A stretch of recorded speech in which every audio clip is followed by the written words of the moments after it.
Welcome to Man Does Tech, where I solve the problems you didn't even know you had.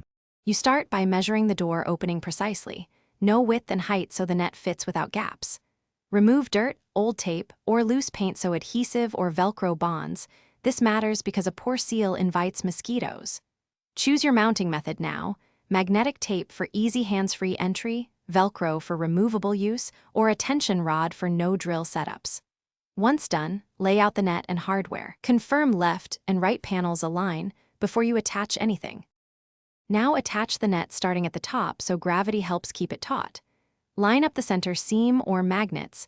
That alignment ensures the net closes automatically when you walk through. Press adhesive or Velcro strips in 5 to 10 cm intervals. Hold each patch for about 20 to 30 seconds so it bonds.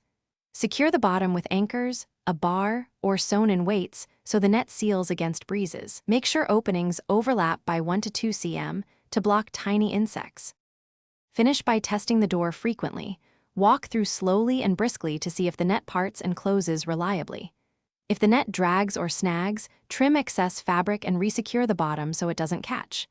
Make sure seams contact the frame. If you spot gaps, press the Velcro or restick the tape.